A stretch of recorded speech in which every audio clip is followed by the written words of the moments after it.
ठीक है, exercise 12.3, exercise 12.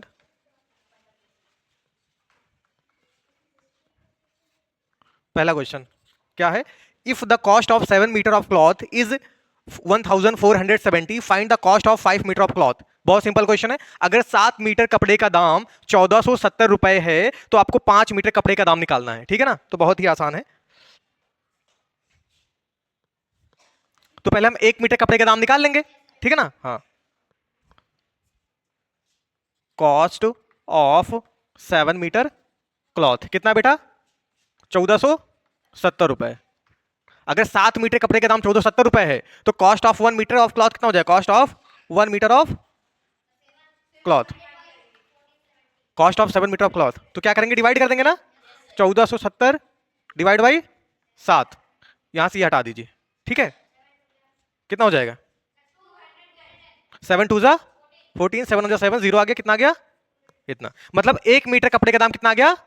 तो 5 मीटर का निकाल लो. सो हाँ, the cost of 5 metre of cloth is equal to 210 गुणे 5. कितना आ जाएगा आंसर? 21 5 105.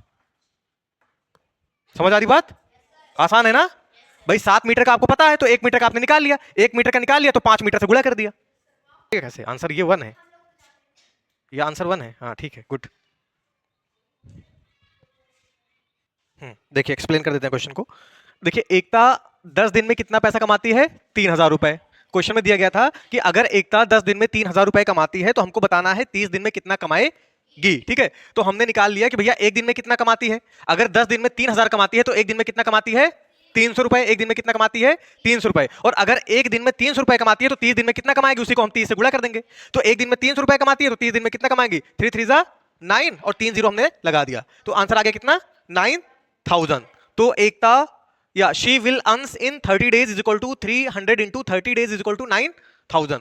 तो वो 30 दिन में कितना पैसा कमाएगी? हाँ 9000. चलिए इसको भी देखिए, समझ लीजिए. ठीक है? कह रहा है कि अगर 3 दिन में बारिश कितनी mm होती है? 276 mm. 3 दिन में बारिश कितनी mm होती है? 276, मतलब 276 mm. ठीक है? तो कह रहा है कि आपको बताना है कि एक पूरे हफ्ते में बारिश कितनी होगी. एक हफ्ते में 7 दिन होते हैं तो हमने एक दिन में निकाल लिया कि एक दिन में बारिश कितनी होगी? 92 mm होगी.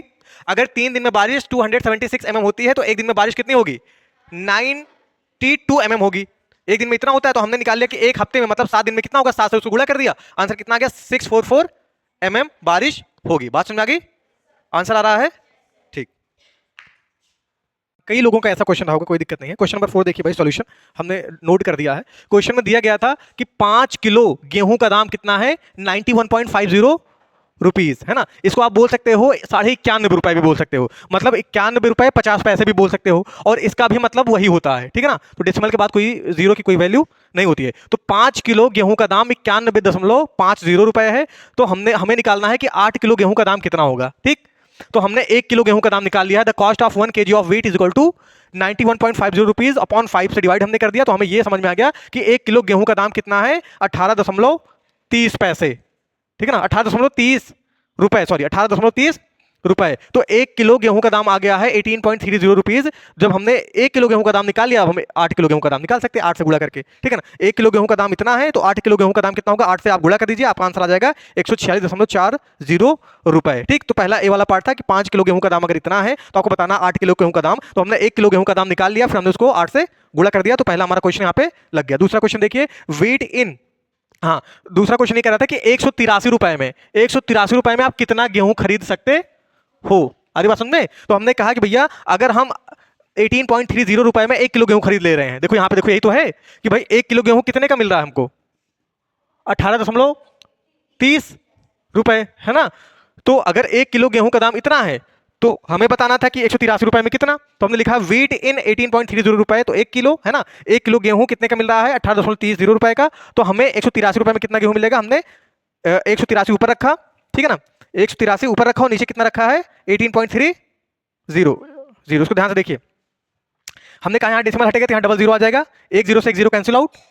183 से 183 कैंसिल हो जाएगा तो 1 आ जाएगा, ऊपर 1 आ जाएगा. एक जीरो बच गया तो 1 और 0 आ गया. आंसर 10. यहाँ 1 है तो कोई मतलब नहीं है. बात समझ में आई? 1 किलो गेहूं कितने का मिल रहा है? 18.30 रुपए का। तो 183 रुपए में कितना मिलेगा? 10 किलो। जल्दी से करिए।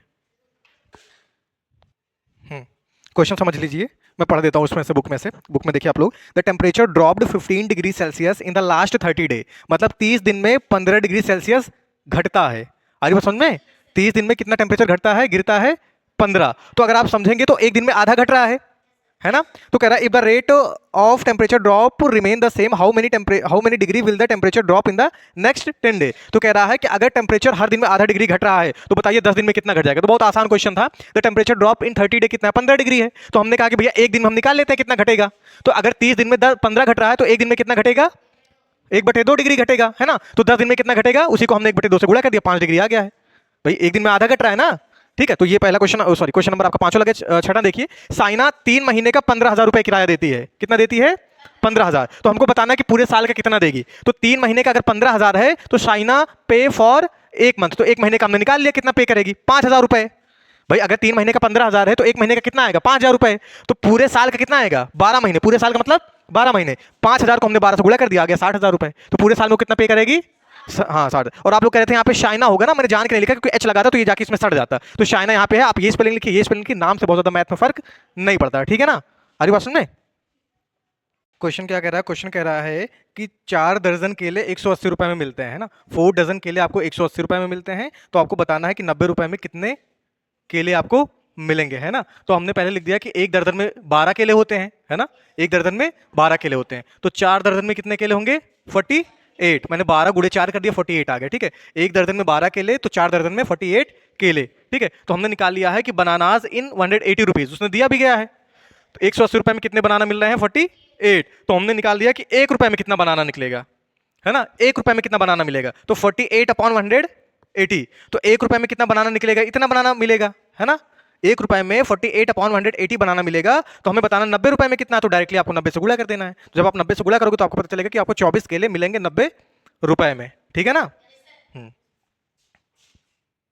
हाँ, तो बुक में दिया गया है कि 72 बुक्स का जो वेट है वो कितना है? 9 kg है।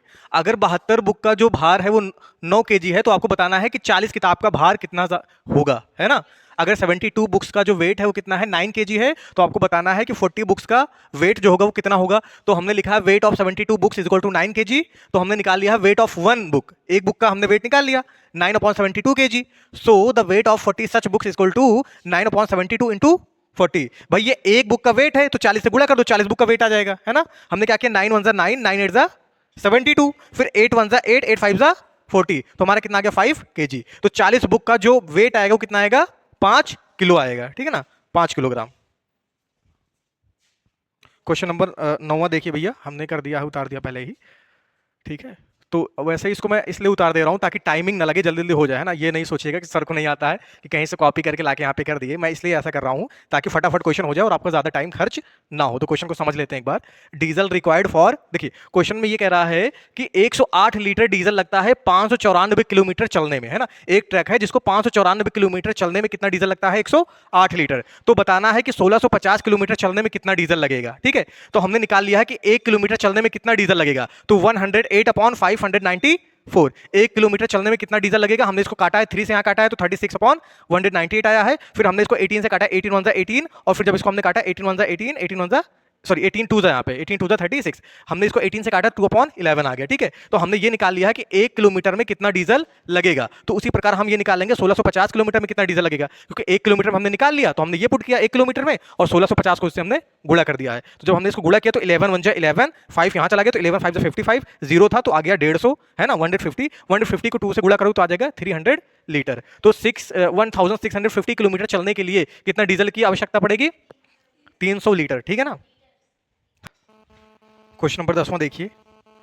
देखो राजू है और मनीष है ना, ये दोनों लोग पेन खरीदते हैं। ये 10 पेन 150 रुपए में खरीदते हैं और ये 7 पेन 84 रुपए में खरीदते हैं। तो क्वेश्चन ये पूछ रहा है कि किसको पेन सस्ते दामों पे मिलती है, ठीक है ना?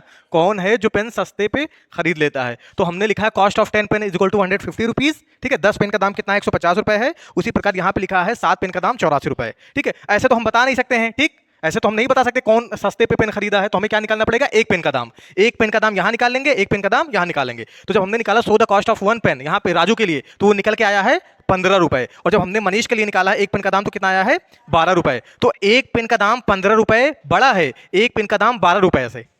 इसका मतलब यही है कि 12 रुपीज पर पेन, मतलब एक पेन का दाम 12 रुपए, यहाँ पे एक पेन का दाम 15 रुपए बड़ा है। तो अगर ये क्वांटिटी बड़ी है इसका मतलब राजू जो है वो महंगे दाम पर पेन खरीदे हैं, तो कौन सस्ते पे खरीदा है? So Manish got the pen cheaper. ठीक है, जो मनीष है वो सस्ते दामों पे पेन को खरीदते हैं। ठीक है, तो क्वेश्चन लास्ट वाला ये कह रहा है कि अनीश 6 ओवर में 42 रन बनाते हैं, अनूप 7 ओवर में 63 रन बनाते हैं, 63 रन बनाते हैं। ठीक है ना, तो हमें क्वेश्चन ये बताना है कि कौन है जो एक ओवर में ज्यादा रन बनाता है। तो हमने निकाल लिया है कि Anish run in 1 over, Anish का रन कितना है एक ओवर में 42 को हमने 6 से डिवाइड कर दिया तो कितना आ गया 7। Similarly Anoop run in 1 over कितना आ गया 63 डिवाइड बाई 7 कितना आ गया 9। दोनों को हमने निकाल लिया कि भाई पर ओवर मतलब एक ओवर में कितने रन है। अनीश का है 7 रन, अनूप का है 9 रन। जैसा कि आपको यहाँ पे दिख रहा है 7 रन पर ओवर जो है वो कम है 9 रन पर ओवर से, मतलब इधर कौन है? इधर है आपका अनूप है, ये अनूप से रन है। आज बात सुनने, और ये किसका रन है? अनीश का है। ये किसका है? अनीश का है, अनीश रन्स। तो जैसा कि आपको ये दिख रहा है कि अनीश का रन जो है वो कम है अनूप के रन से पर ओवर, मतलब एक ओवर में, है ना। एक ओवर में इनका 9 रन है, उनका एक ओवर में 7 रन है। तो हमने लिख दिया है सो अनूप मेड मोर रन पर ओवर। तो जो अनूप है वो एक ओवर में ज्यादा रन बनाता है। ठीक है ना।